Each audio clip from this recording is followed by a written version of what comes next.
আর এটাকে না করে আপনি শিখালেন হ্যান্ডশেক করো, এমনি থাবা দিয়া দইরা এমন এক লারা মারছে মনে হয়েছে গুড়াদা খুল্লা লই আইতাছে, বরাক বাসের গুড়া সহ উঠে এলেছে।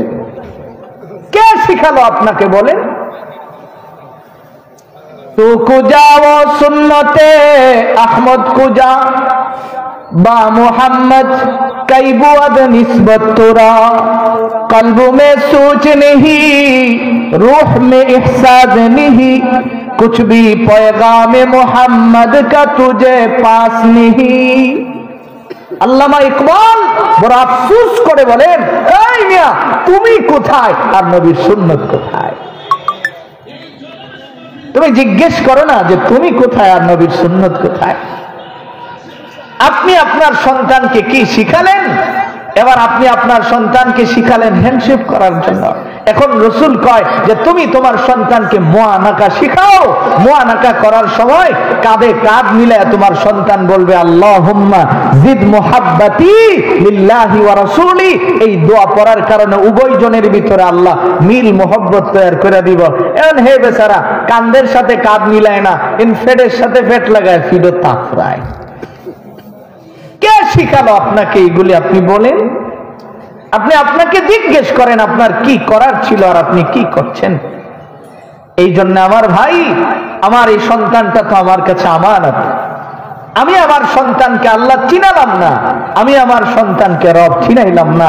এই জন্য আল্লাহ রাব্বুল আলামিন লুকমান হাকিমের নাম কোরআনে ঘোষণা করে বনি ইসরাইলের এক ব্যক্তির নাম নিয়া আল্লাহর এত দামি কালামের ভিতরে একটা সূরা লিপিবদ্ধ করেছেন যার নাম সূরা লুকমান। কেন? কারণ এই লুকমান তার সন্তানকে আল্লাহ চিনিয়েছেন। সুবহানাল্লাহ। ইয়া বুনাইয়া লা তুশরিক বিল্লাহ ইন্নাশ শিরকা লাযুলমুন আযীম। লুকমান তার সন্তানকে বলছে, এই আদরের সন্তান শোনো, পৃথিবীর সবকিছু তুমি করো কিন্তু আল্লাহর সাথে শিরিক করো না। সুবহানাল্লাহ। লুকমান তার সন্তানকে শিখাইছে। জগৎচরের ভাইরা, আপনি আপনার সন্তানকে কয়দিন শিখাইছেন যে তুমি আল্লাহর সাথে শিরিক করো না? জিজ্ঞেস করেন আপনি আপনাকে যে আপনি আপনার সন্তানকে কয়দিন শিখাইছেন যে তুমি আল্লাহর সাথে শিরিক করো না? আপনি কয়দিন আপনার সন্তানকে শিখাইছেন যে তুমি কোন একজন আলেমকে দেখলে শ্রদ্ধার নজরে তার দিকে তাকাও? কেন আজকে আমাদের সন্তানগুলি হারে 100% উপরে বেয়াদব হচ্ছে? কেন? কারণ আপনি একজন আলেমকে দেখলে তো তাজিমের নজরে তার দিকে তাকান না।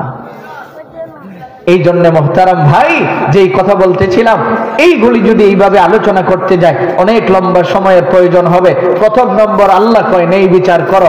2 নম্বরে আল্লাহ রাব্বুল আলামিন বলেন ওয়া ইতাইদিল কুরবা। 2 নম্বর আল্লাহ কয় ওয়াল ইহসান, তুমি দয়া করো। দয়া কারে কয়?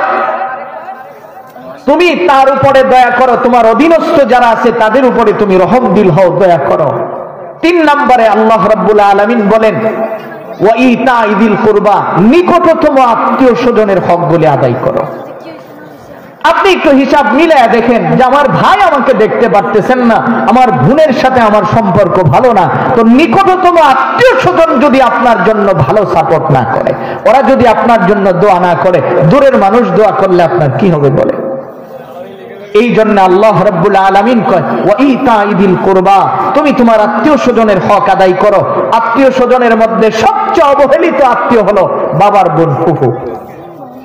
কারণ বাতিজারা কখনো যায় না ফুফুরে দেখতে, খবরও নেই না, অথচ এই ফুফু তো বাবার সাথে রক্তের সম্পর্ক। আপনি চিন্তা করে দেখেন, মার বোনেরা এত অবহেলিত হয় না, বাবার বোনেরা যে পরিমাণে অবহেলিত আমাদের সমাজে হচ্ছে। কেন এমন হয় বলেন?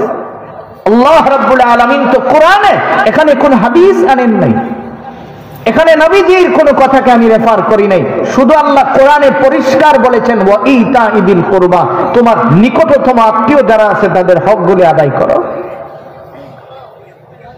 আল্লাহ রাব্বুল আলামিন শেষে দেয়া বলেন ইয়াইদুকুম, এই ওয়াজটা দুনিয়ার কেউ করেন নাই, ওয়াজ কে করেছেন? বলেন কে করছেন? আল্লাহ রাব্বুল আলামিন এই কথাটা বলেন যে এই ওয়াজটা কে করছেন বলেন? আল্লাহ তাআলা করছেন। এই জন্য আমার ভাই এই তিনটা কথাই শুধু আমি আপনাদেরকে আমার বুঝার কথা ছিল, বাকি তিনটা বলতে গেলে আমি সময় কভার করতে পারবো না। শুধু এই তিনটা জিনিস পালনীয়, এটা সবচেয়ে বেশি গুরুত্বপূর্ণ। এই জন্য এক নম্বরে আমরা ন্যায় বিচার করব। বলেন কি করব? সবাই বলেন কি করব? জোরে বলুন।